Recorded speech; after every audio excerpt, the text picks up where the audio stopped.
Welcome, my dear children. In before video, we completed chapter 2. Next, we are going to see chapter 5, that is geometry.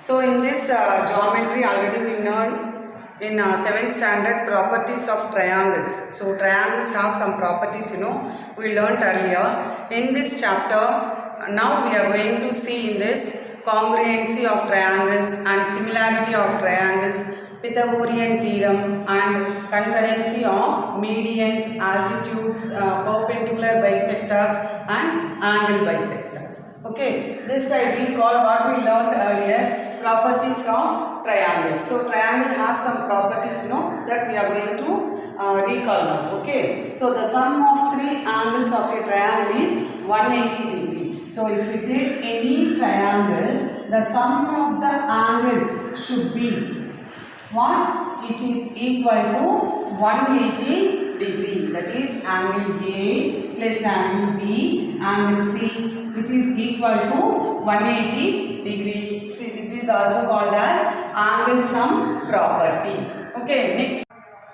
Now see the second one. In a triangle, the sum of any two sides is greater than the third side. So if you take AB is 5 and AC is 4 and BC is 6 now, if you add any two sides, you will get the third side should, sum should be greater than the third side. Take this 5 plus 6 now, you will get 11, which is greater than the third side, that is 4. Am I right? If you take 6 plus 10, definitely 10 will be greater than the third side now. Here you have 5. Okay, like that, if you add these two sides, the length of these two sides, 5 plus 4, you will get 9, which is greater than the third side, that is 6. Okay, do you understand this? Next, move on to next one. The exterior angle of a triangle is equal to the sum of two opposite interior angles to it. So, if you take any triangle like this,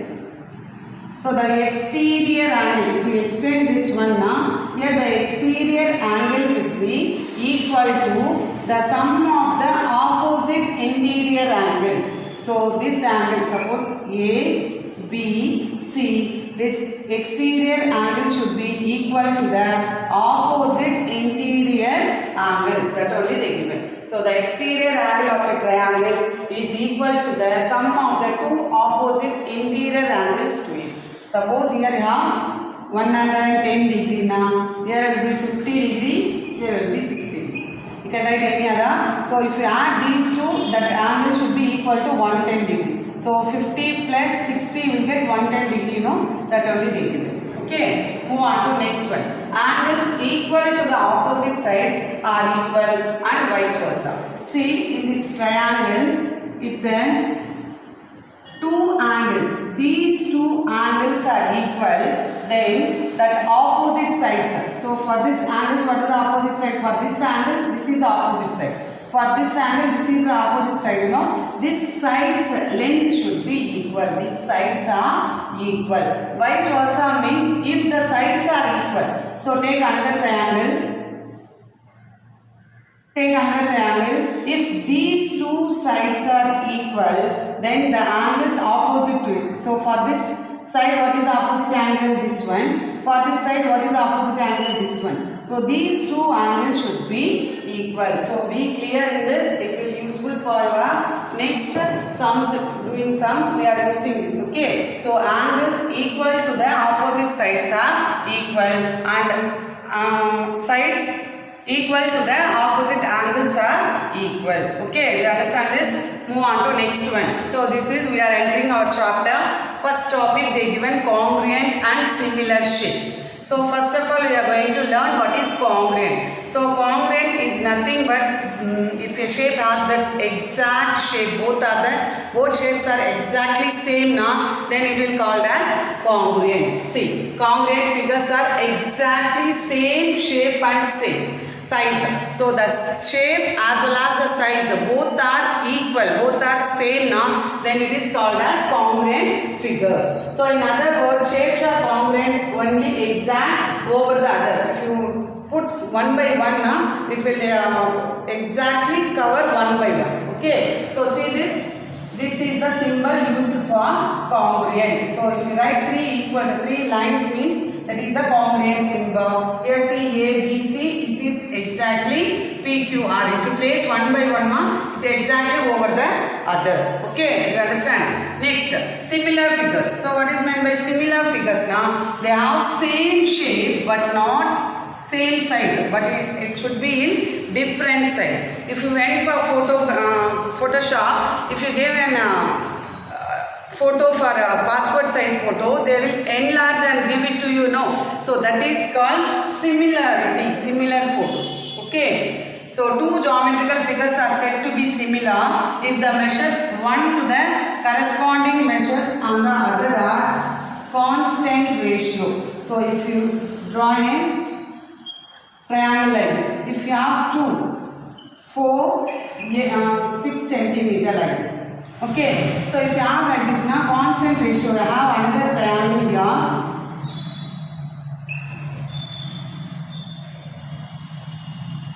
So like this, the ratio, constant ratio means what means? Take this A, B, C, here P, Q, R. So A, B divide by P, Q. So A, B divide by P, Q, now you will get 2 by 8. Cancel this, you will get 1 by 4.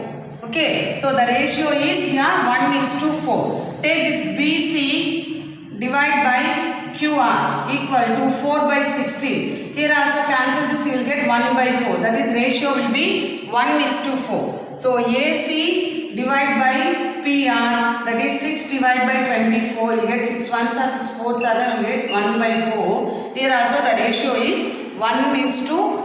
So that corresponding measures on other are in the constant ratio. The constant ratio is here 1:4. Okay. So these type of triangles are called as similar triangles and it is denoted by sleeping S like this. Okay. So this is the symbol for similarity. So again I will revise this. Congruent means they have same shape and same size.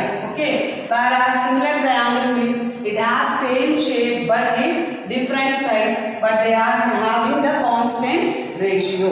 Okay. Next move on to congruent triangles. In this congruent triangles we have 4 parts of this.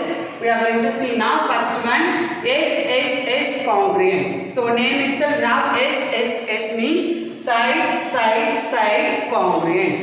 So when we say side congruence, the triangle are in this congruence now. If the 3 sides of the triangle are congruent to the 3 sides of another triangle, then the triangles are congruent. So see this ABC is a triangle, PQR is a triangle. If AB is equal to PQ, already you know if I put single line like this now, this both length will be equal. So if AB is equal to PQ and BC double line I put here also put double line now. This BC is equal to QR and then AC, here triple lines. Here also triple lines I put now. AC is equal to PR. That length should be equal. Okay. Then we say that the triangle are in congruent. That is triangle ABC is congruent to triangle PQR. This is SSS congruence. Do you understand? So see SAS congruence. So SAS means side, angle, side. See this. If 2 sides and included angle, the angle between them of a triangle are congruent to 2 sides and the included of another triangle, then the triangles are congruent. See this triangle ABC and PQR. Here I am taking the 2 sides, that is AB and AC.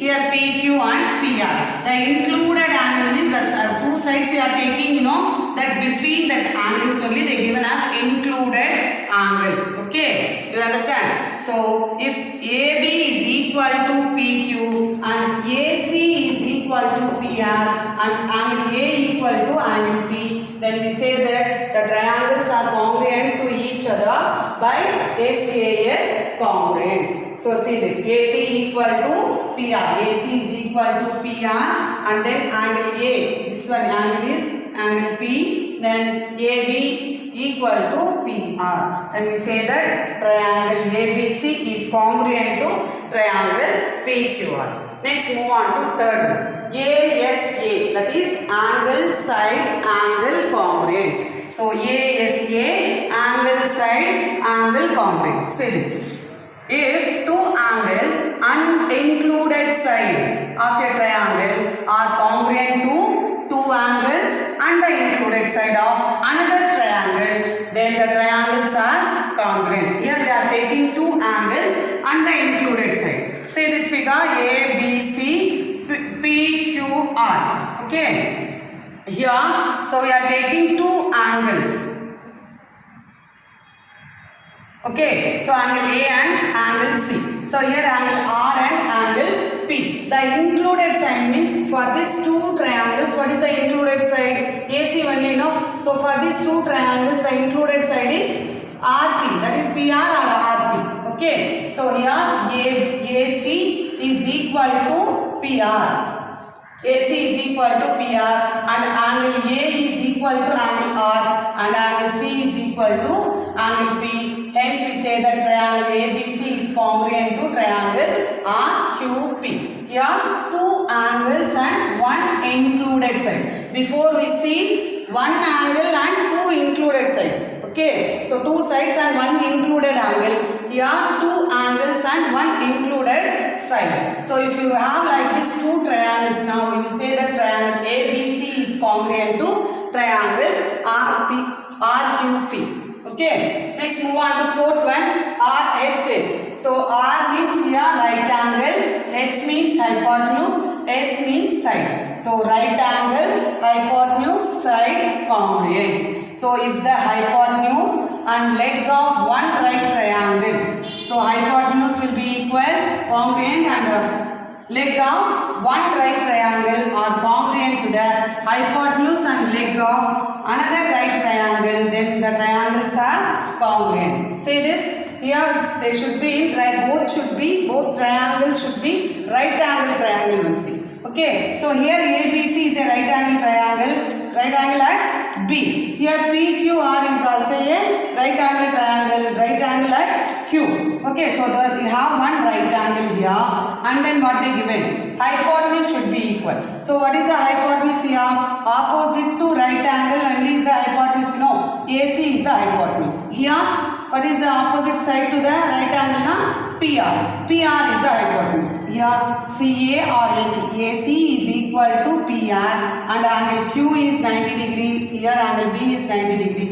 And one more, leg. So leg means here we taken CB. CB is the leg of this triangle BC. Here the leg of the triangle is QR. Okay. So BC is equal to QR. Then we say that these two triangles are congruent to each other. Say this. Here angle B equal to angle Q equal to 90 degree.